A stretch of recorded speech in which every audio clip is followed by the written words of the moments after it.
जय हिंद दोस्तों। आप सभी का हमारे चैनल यंग इंडिया में एक बार फिर से बहुत बहुत स्वागत है। एक बहुत ही इंपॉर्टेंट वीडियो एक बार फिर से हम यूपीएससी सिविल सर्विसेज की तैयारी करने वाले एस्पिरेंट्स के लिए लेके आए हैं। दोस्तों, एक सवाल जो मुझे यूपीएससी से रिलेटेड जो मैंने वीडियोस बनाए हैं उनके कमेंट सेक्शन में मिलता है, जो बच्चे आगे जाके यूपीएससी की तैयारी करना चाहते हैं या जिन्होंने अभी नई नई स्टार्ट की है, एक सवाल बहुत सुनने को मिलता है कि सर यूपीएससी के लिए रोज कितने घंटे पढ़ाई करना जरूरी होता है। कई बच्चों का इस तरह से स्ट्रेट फॉरवर्ड क्वेश्चन भी होता है कि सर हमने इधर उधर से सुना है या कई टॉपर्स से सुना है कि इसके लिए आपको 14, 15, 16 घंटे की रोज पढ़ाई करनी पड़ती है। तो सर हमें इसमें बताइए कि सच में हमें इसमें रोज कितने घंटे पढ़ाई करना जरूरी होता है। तो दोस्तों, इसके बारे में हम डिटेल में डिस्कशन करेंगे। आप इसको अंत तक देखिएगा, उसके बाद आपके दिमाग से ये डाउट बिल्कुल क्लियर हो जाएगा और ये प्रश्न कभी भी दिमाग में नहीं आएगा, ये मेरी गारंटी है। देखो दोस्तों, सबसे पहले एक चीज आप समझिए, यूपीएससी एक ऐसा एग्जाम है जो हर इंसान जो होता है ग्रेजुएशन के बाद देता है, राइट। यानी कि हर इंसान मैच्योर होता है, 21 साल या इससे ऊपर ही होता है। तो ये एक ऐसा एग्जाम है जिसमें हमारे ऊपर किसी प्रकार का दबाव नहीं होता। अधिकतर 99% जो कैंडिडेट्स एस्पिरेंट्स होते हैं वो अपने दिल की सुनते हैं, कहीं ना कुछ उनके दिल और दिमाग में आता है और वो तय करते हैं कि यार मुझे यूपीएससी सिविल सर्विसेज एग्जामिनेशन की तैयारी करना है। कोई फोर्स नहीं होता है। जैसे हम स्कूल में पढ़ाई करते हैं, 10वीं में, 12वीं में या कॉलेज में होते हैं, तब हम बिल्कुल कई बार कई बच्चे होते हैं वो कह देते हैं और सत्य भी होता है कि हमारे पे घर वालों का दबाव था, इसलिए हम इंजीनियरिंग कर रहे हैं, इसलिए हम मेडिकल में आए हैं या इस लाइन में आ गए, हम ये करना चाहते थे लेकिन इसमें फोर्सफुली हमें डाल दिया गया। लेकिन यूपीएससी के साथ ऐसा नहीं है। हमारे दिल में किसी कारण से ये आता है कि हमें आईएएस ऑफिसर बनना है और हम तय करते हैं कि हमें यूपीएससी सिविल सर्विसेज एग्जामिनेशन देना है।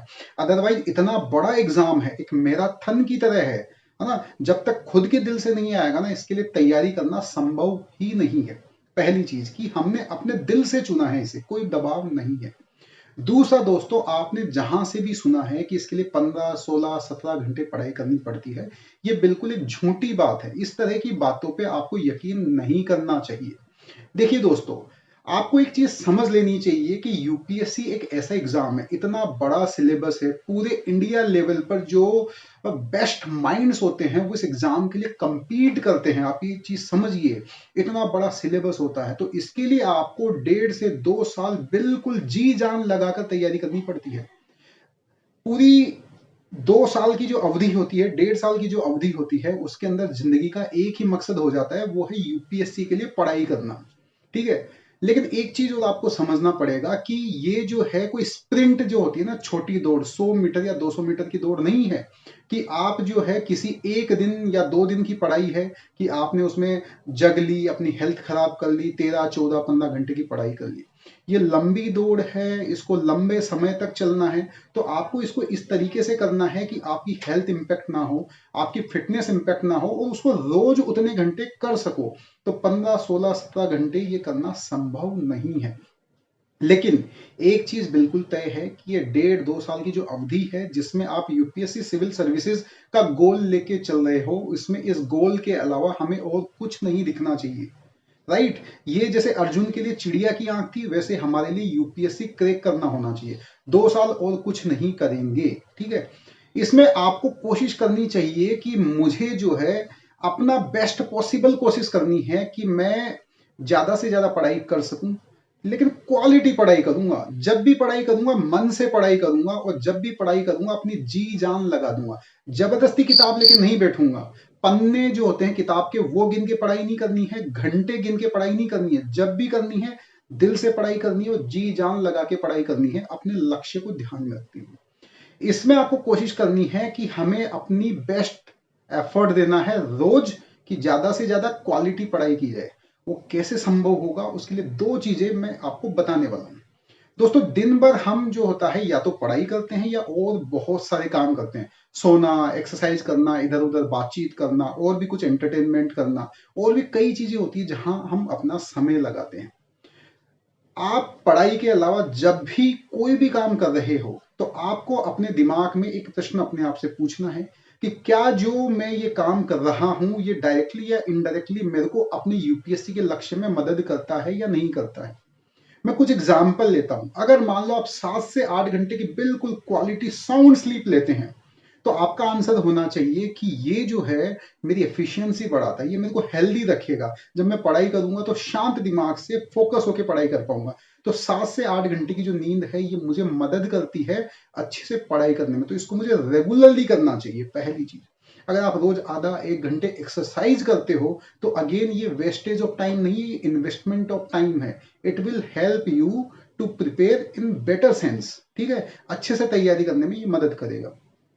आप कुछ ऐसे लोगों से रोज थोड़ी देर बातचीत करते हो जो आपको मोटिवेट करते हैं आपके लक्ष्य के लिए, या आप उन लोगों से बातचीत करते हो जो इसकी तैयारी कर रहे हैं, तो आप इसके लिए रोज डिस्कशन करते हो ताकि आप बेहतर तरीके से आगे बढ़ पाओ। आप अपने किसी गाइडेंस देने वाले से, अपने मेंटर से थोड़ी देर बात करते हो, उससे डिस्कशन करते हो कि इस तरीके से मैं तैयारी कर रहा हूं, इस तरीके से चल रहा है। तो ये अगेन वेस्टेज नहीं है, इन्वेस्टमेंट ऑफ टाइम है। लेकिन कुछ गतिविधियां ऐसी भी हो सकती है कि हम घर में बैठ के या दोस्तों के बीच में कुछ अनवांटेड, बिना किसी कारण के कुछ अनवांटेड डिस्कशंस करते जा रहे हैं जिसका आपके लक्ष्य से कोई लेना देना नहीं है। तो that is wastage of time. हमें इस तरह की गतिविधियों को कम करना है।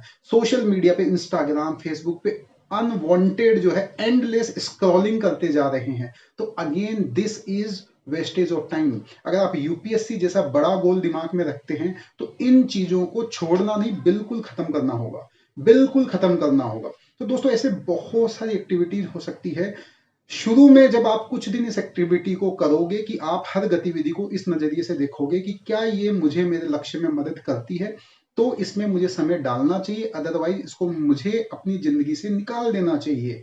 तो आप देखोगे कि आपका वेस्टेज ऑफ टाइम खत्म हो जाएगा और पढ़ाई के लिए जो क्वालिटी समय बचेगा वो बहुत ज्यादा होगा, पहली चीज। दूसरी चीज ये है दोस्तों कि जितने भी घंटे पढ़ाई करो आप, ठीक है, पहला तो हमने वेस्टेज को कम कर दिया। दूसरा, जितने भी घंटे हम पढ़ाई करें उसमें हमें कोशिश करनी है कि हम बेस्ट आउटपुट जनरेट कर पाए, अच्छे से अच्छी, ज्यादा से ज्यादा क्वालिटी पढ़ाई हो पाए। तो उसके लिए फिर कुछ मैं बातें आपको बताना चाहूंगा। मान लो आप 8 घंटे पढ़ाई कर रहे हो, 10 घंटे कर रहे हो, 12 घंटे, जितने भी घंटे आपसे पॉसिबल हो रहा है मन से करनी है। उसके अंदर आपको क्या करना है, हमेशा स्ट्रेटेजी के तहत पढ़ाई करनी है। आपको पता होना चाहिए कि इस सब्जेक्ट के लिए मेरे को ये किताबें पढ़नी है, इस सब्जेक्ट के लिए ये कंटेंट पढ़ना है। ऐसा नहीं आपको पता ही नहीं है ना, कि आज आप पॉलिटिकली लक्ष्मीकांत पढ़ रहे हैं, कल डीडी बासु पढ़ रहे हैं, उसके अगले दिन आप सुभाष कश्यप पढ़ रहे हैं। पहले आपको कुछ लिमिटेड किताबों पे फोकस करना चाहिए, उनको आप कंप्लीट कीजिए। मिनिमम किताबों के साथ पहले सिलेबस को कंप्लीट करने की कोशिश कीजिए, फिर आपको रिवीजन भी करना है, आंसर राइटिंग प्रैक्टिस भी करनी है, बहुत सारी चीजें करनी है। तो मिनिमम किताबों पे फोकस कीजिए। जो भी किताबें आपने तय की है, जो भी स्ट्रेटेजी बनाई है आपने सही गाइडेंस लेके, लेकिन लिमिटेड किताबों पे फोकस कीजिए। ऐसा नहीं आज कोई किताब कल कोई किताब, तो अंत में आपको पता चलेगा आप सिलेबस भी कंप्लीट नहीं कर पा रहे हो। आपको सिलेबस पे पढ़ाई तो करिए, कॉन्फिडेंस नहीं आ पाया है। तो पहली चीज, जहां भी समय लगाना है वो सही स्ट्रेटेजी के तहत जो आपने तय किया है उन्हीं किताबों में लगाना है। दूसरी दोस्तों सबसे इंपॉर्टेंट चीज ये है कि ऐसा नहीं है कि रोज 8 से 10 घंटे जो भी आप पढ़ाई कर रहे हो उसमें आप केवल नया ही नया कंटेंट पढ़ते जा रहे हो। उसमें आपको समय को इस तरीके से डिवाइड करना है कि आप बोर भी ना हो, पढ़ाई के अंदर उत्साह भी बना रहे। जैसे एक कुछ सिनारियो लेते हैं, आप अपने हिसाब से कर सकते हो कि मान लो आप 10 घंटे पढ़ाई करते हो, तो आप इस तरीके से कर सकते हो कि 5 घंटे में नई चीजें पढ़ूंगा रोज, ठीक है, और फिर जो होता है कुछ 2-3 घंटे में रिवीजन करूंगा जो मैंने पढ़ा है, क्योंकि रिवीजन बहुत इंपॉर्टेंट है। ओके, और 2 से 3 घंटे में क्या करूंगा, प्री के लिए कुछ ऑब्जेक्टिव क्वेश्चंस को देखूंगा, उन्हें सॉल्व करूंगा, या मेन एग्जाम के लिए रोज जो है 2-3 आंसर राइटिंग प्रैक्टिस करूंगा, राइट। तो इस तरीके से आपको कॉम्बिनेशन बनाना पड़ेगा सब चीजों का। जैसे जैसे आप आगे बढ़ते जाओगे वैसे वैसे आप देखोगे कि नया कंटेंट पढ़ने की ड्यूरेशन जो है वो आपको कम करनी पड़ेगी, और रिवीजन, आंसर राइटिंग प्रैक्टिस, ऐसे राइटिंग प्रैक्टिस, ये सब चीजें करनी पड़ेगी आपको रोज। तो एक तरीके से मोनोटोनस होके केवल एक ही चीजों में समय नहीं लगाना है, सही स्ट्रेटेजी के साथ मिनिमम किताबें पढ़नी है, उनका रिवीजन भी करना है, आंसर राइटिंग प्रैक्टिस प्री के हिसाब से भी करना है, मेन के हिसाब से भी करना है। हर कंपोनेंट पे आपको ध्यान देना है। एक और सबसे इंपॉर्टेंट चीज दोस्तों मैं बताना चाहता हूं वो ये है कि जबरदस्ती जो है, मन नहीं है तो पढ़ाई नहीं करना है। जैसे क्या होता है कि बिल्कुल साइंस भी बोलती है कि हमारा कुछ अटेंशन स्पैन होता है, कुछ अवधि होती है जितने समय तक हम फोकस कर पाते हैं नई चीजों पे, है ना।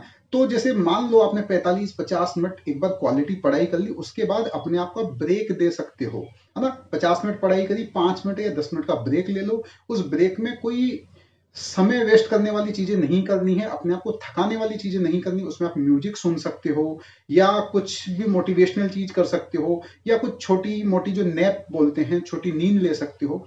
तो इस तरह के 10 मिनट में काम कीजिए कि आपको ब्रेक भी मिल जाए, ताकि आप अगेन जो अगले घंटे में पढ़ाई करेंगे वो बिल्कुल फोकस से पढ़ाई हो पाए। तो दोस्तों ये कुछ चीजें थी जो मैं आपको बताना चाहता था। अब उम्मीद करता हूं कि आपके दिमाग में ये प्रश्न नहीं रहा होगा कि हमें कितने घंटे पढ़ाई करनी है।